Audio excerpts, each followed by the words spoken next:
Hey, it's Charlie Wills back with another device review, and in this video I'm reviewing the Nokia 5.3, a recently released budget mid-range smartphone by HMD Global that boasts of impressive features and smartphone value. Let's dive right into it.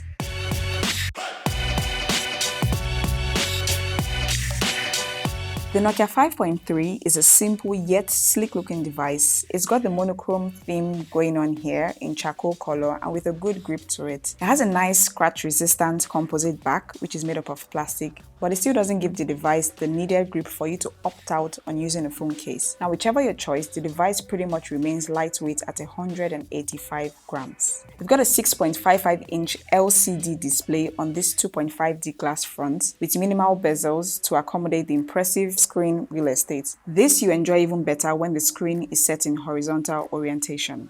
Now, a few hitches may be with the videos lacking vibrancy, as they can only be played at a maximum of 720p, and you may encounter a bit of interference with the dewdrop notch when watching videos in zoom to fill option. You may also want to turn off the adaptive brightness feature to enjoy a more balanced lighting display, but, and it's important to say this, it still makes for a worthwhile viewing experience. The volume on the device is decent thanks to two microphone speakers at the bottom, but it seems to transmit more of higher pitches than lower ones if you were hoping for a well-rounded audio quality.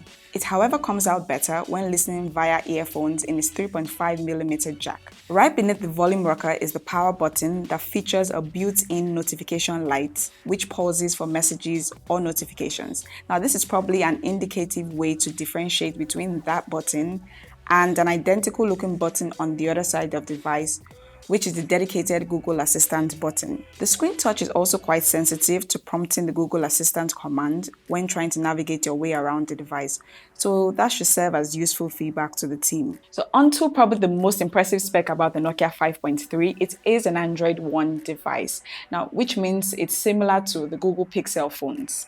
This ensures regular and timely software updates with a guarantee to enjoying Android upgrades for up to 2 years. The Nokia 5.3 is powered by Qualcomm Snapdragon 665 and operates on Android 10.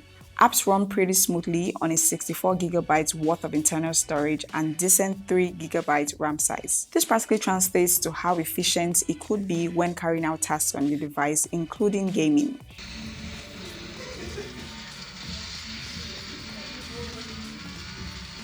Alright, we've established that the speed of the Nokia 5.3 is great, the device is durable. I mean, it's hard to top a durability contest when it comes to Nokia branded devices. However, the final piece in the puzzle of just how much value you would be getting for a budget mid-range smartphone just as this is the camera quality. Okay, so the Nokia 5.3 sports a versatile quad camera setup at the rear and boasts of advanced AI imaging, with its 13-megapixel primary lens, 5-megapixel ultra-wide lens, 2-megapixel depth sensor, and 2-megapixel macro lens. Giving my verdict on photos taken, I have to say that it's the rear camera for me.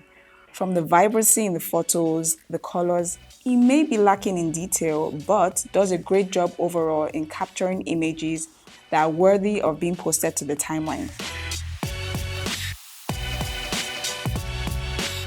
In sharp contrast to this, images captured outdoor using its 8-megapixel front camera tend to look washed out, but the results of images captured indoor tend to be more acceptable.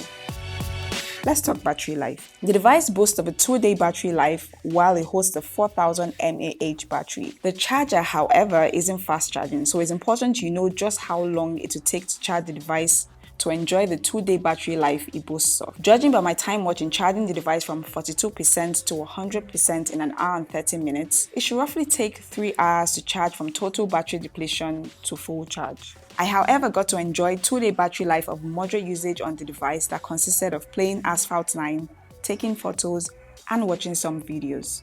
My verdict of the Nokia 5.3 is a blend of some hitches and impressive features of the device, but I have to say that the pros definitely outweigh the cons.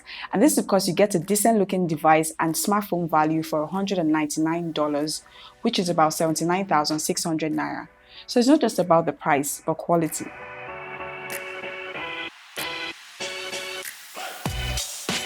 So, does the Nokia 5.3 cut it for you as an impressive mid-ranger? Let me know what you think about the device by dropping a comment below. You should subscribe to the channel if you haven't done so already. Like and share this video if you may. And I'll be back next time for another review.